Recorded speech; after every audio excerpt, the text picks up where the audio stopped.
She didn't look like someone who kept secrets. That was exactly the point.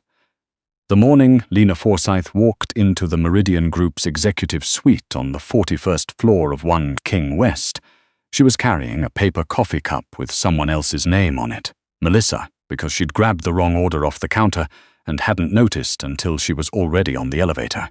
She noticed now. She drank it anyway.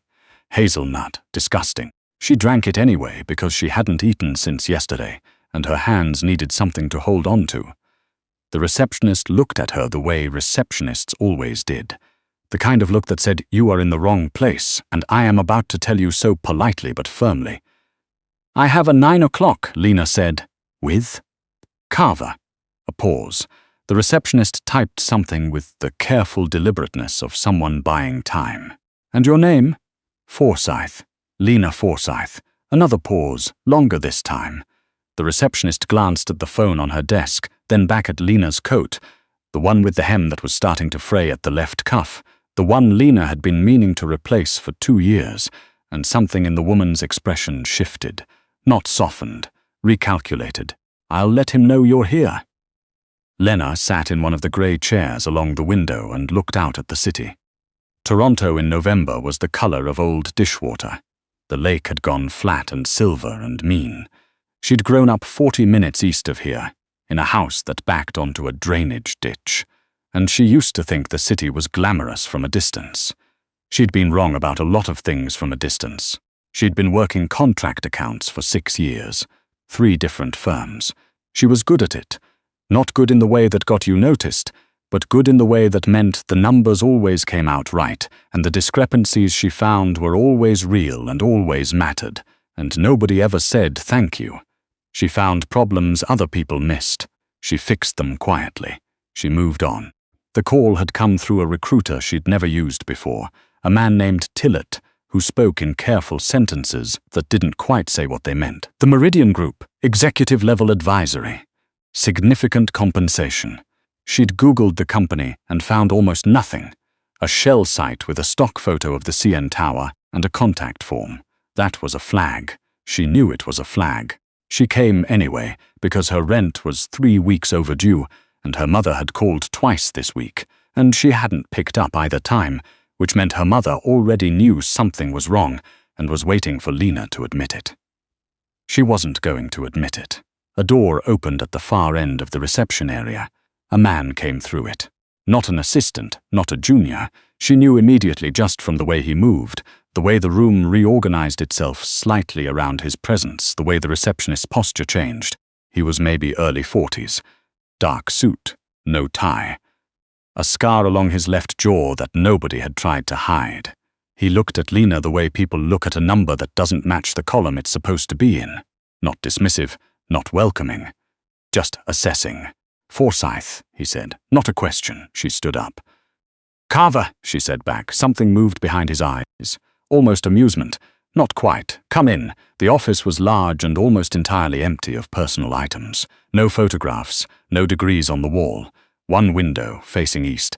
A desk that was very clean in the way desks are clean when important things are kept somewhere else entirely. He sat behind it and she sat across from it, and he looked at her resume, a single printed page, for longer than it should have taken to read it. "You found the problem in the Halloran audit," he said finally. She hadn't expected him to know about that. "Yes, before anyone else did. By about 11 months, yes. Why didn't you report it immediately?" She'd been asked this before. She'd been asked it by 3 different people at the time, and she'd given 3 different versions of the same careful answer. She looked at Carver now and decided he'd hear the real one. "Because I needed to understand the full shape of it first. If I reported what I found at the 2-month mark, they would have fixed the piece I could see and kept running the piece I couldn't yet. I waited until I could see the whole thing." He set the resume down. "Most people in your position would have been afraid of the exposure. Most people in my position don't have much left to lose." He looked at her for a long moment. Not the way men usually looked at her, not sizing up or dismissing or performing interest, just looking. Like she was a document he was reading carefully. "What do you know about this company?" he said. "Registered in 2019, Minimal public footprint. You have 3 subsidiaries I could find and probably several I couldn't. The legal name on the building directory is different from the operating name. You're either very private or very careful, and I think probably both, and that doesn't concern you. I've worked for careful people before. I find it's usually the careless ones you have to worry about. He stood up, walked to the window. He stood with his back to her, and she had the strange feeling she was being tested, not by his questions but by his silences. That what he was measuring was whether she'd fill them unnecessarily. She didn't. I have a financial problem, he said, still facing the window. Not a small one. It's been building for approximately 18 months, and it's been built deliberately, from the inside, by someone who understood the structure of my organization well enough to move within it without tripping the systems I had in place. He paused. I've had 2 CPAs look at it. They found the surface. They didn't find the architecture. What happened to them? He turned then, looked at her. They were compensated and they signed agreements, and they are living their lives. She believed him. She wasn't sure why, but she did. What I need, he said, is someone who can trace the full architecture. Find not just the damage, but the method and the source. Quietly, without alerting whoever built it that they're being traced. How long has the bleed been running? 18 months minimum, possibly longer, through which accounts, that's what I need you to tell me. She looked down at her hands. Hazelnut coffee. Somebody named Melissa, the frayed cuff of her coat. What does this pay? She said. He named a number. She kept her face very still. When do I start? She said. She started that Monday. They gave her a desk in an interior office on the 39th floor, 2 floors below Carver's level, no window, better than she'd expected. The system's access was extensive, more extensive than she'd been given at any previous firm, which either meant he trusted her very quickly, or he wanted to see what she'd do with it.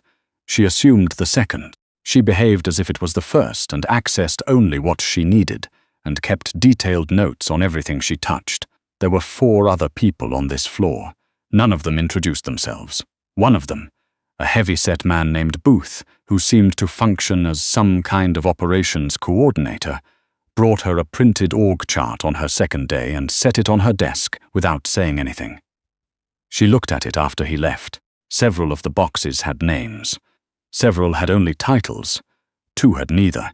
She started with the account she could access directly and worked outward. The money was moving in a pattern she recognized from a smaller-scale version she'd seen once at a property management company in Mississauga. Not stolen outright, never stolen outright. That was amateur work. Redirected, layered, made to look like operational overhead in one quarter, and then reclassified in the next, so that on any given reporting period the numbers looked approximately right, and the error only became visible if you compared across long enough timelines. Someone had understood that most audits looked at 12-month windows.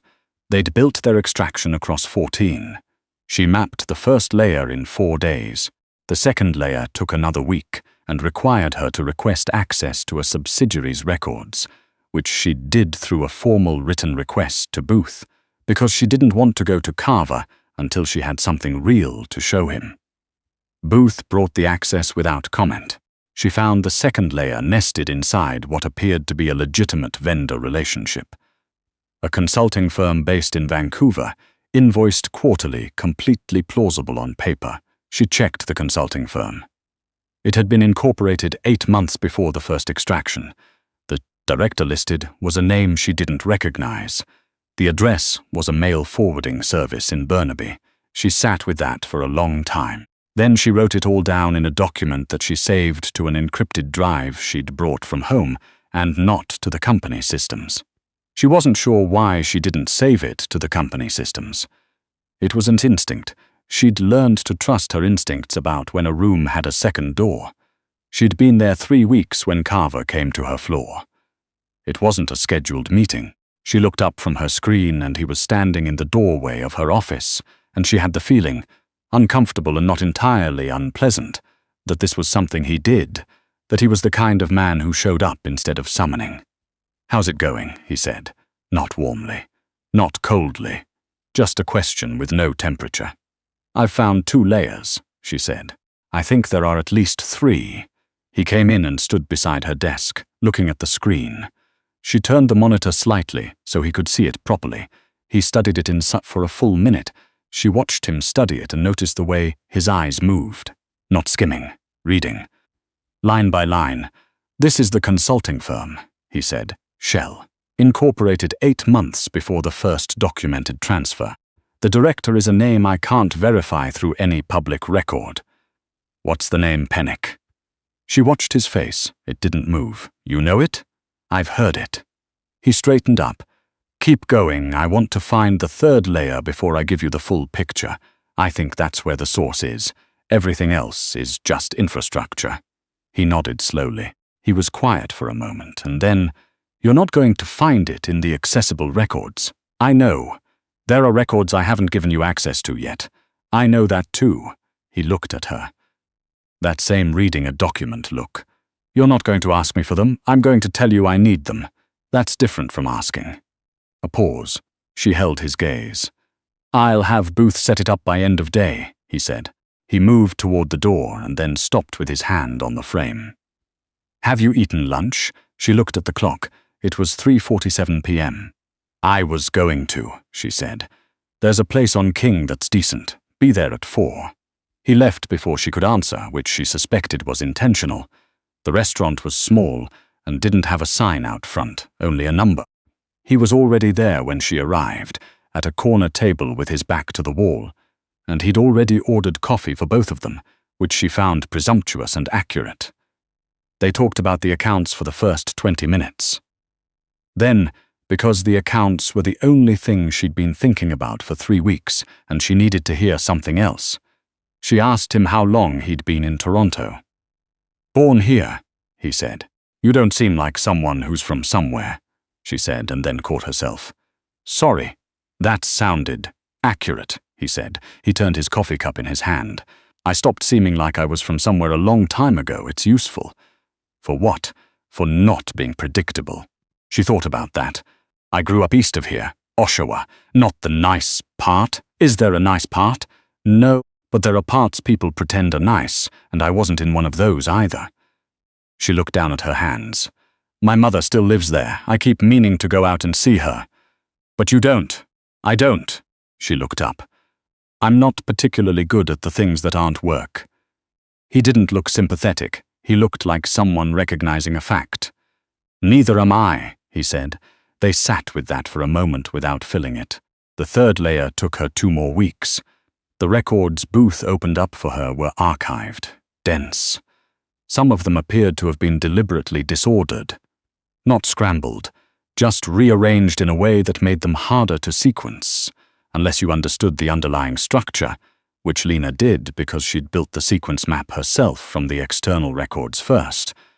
And now she was working backwards into the archive. She was in the office at 11 p.m. on a Thursday when she found it. Not the money, not yet.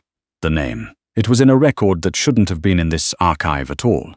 A memo, 3 years old, internal, addressed to Carver from someone whose name she had seen once before, in a completely different context, in the org chart that Booth podded her on her 2nd day. One of the boxes with a name, Senior Operations. The name was Aldous. She sat very still. Aldous, Senior Operations. Someone who had been inside the structure long enough to understand it completely. Someone who would have known exactly where the systems watched and where they didn't. She saved everything to her encrypted drive. She made a 2nd copy on a thumb drive she put in her coat pocket. She didn't save anything to the company systems. Then she went to find Carver. His office on the 41st floor was locked, but there was a light under the door. She knocked. A pause. Then, "Come in." It was past midnight and he was at his desk with his jacket, on a chair, and his sleeves rolled to the elbows, and he looked, for the first time since she'd met him, not composed, not unraveling, just tired in a way he wasn't bothering to conceal, probably because he hadn't expected anyone. "You should be home," he said. "So should you." She put the printed summary on his desk. He looked at it. Then he looked at her. "Aldous," he said. "Yes, you're sure?" "I'm always sure before I say something." He stood up. "Walk to the window. The same thing he'd done in the first meeting, the same window facing east. And she understood now that it was a habit that he went to windows when he needed a moment. She waited. "How long?" he said. Not to her specifically, to the window. "The earliest transfer I can link to him is 26 months ago. But the shell company was set up 31 months ago, which means the planning started at least that far back. Probably further." He was very still. "He's been in this organization for 9 years, he said. She didn't say anything. There was nothing to say to that. She knew what 9 years meant. 9 years meant access to things that a stranger never could have touched. 9 years meant the damage wasn't just financial. "The total," he said. "Conservative estimate, 4.3 million. That's what I can document with certainty. There may be transfers I haven't mapped yet." He turned from the window. In the overhead light, she could see the scar along his jaw more clearly. It ran from just below his ear to the edge of his chin, old enough to be fully healed, significant enough that it had been serious once. She'd been not looking at it for 5 weeks. "You kept copies," he said. "Off-site." "Yes, smart. I thought so." A pause. "You could have gone to the police," he said. "What you found, that would have been enough to." "I know. Why didn't you?" She thought about the honest answer. "Because I'm not sure what I would have been giving them. I know what I found. I don't know everything this organization is." Going to the police with half a picture felt irresponsible. He looked at her for a long time. "What do you want?" he said. "For this, for staying, for not taking the easy exit, for being here at midnight instead of somewhere safe." She looked at him. Actually looked, not the careful, sideways professional attention she'd been managing for 5 weeks, and said, "I want the whole picture. I want to understand the full architecture. I always have." She paused. "And I want the rest of the money I'm owed regardless of how this ends." He almost smiled. "Not quite. That's reasonable," he said. "Aldous was brought in the following Tuesday. Lena wasn't in the room for that.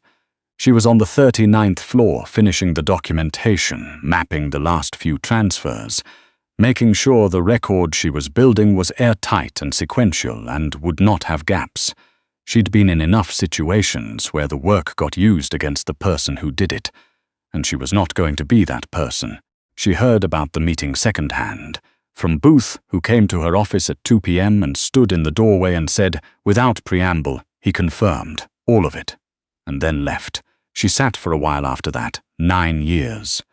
She thought about what it cost a person to plan something across 9 years, the patience required, the daily performance of loyalty. She'd known people like that, people whose surfaces were one thing and whose interiors were running a completely different calculation.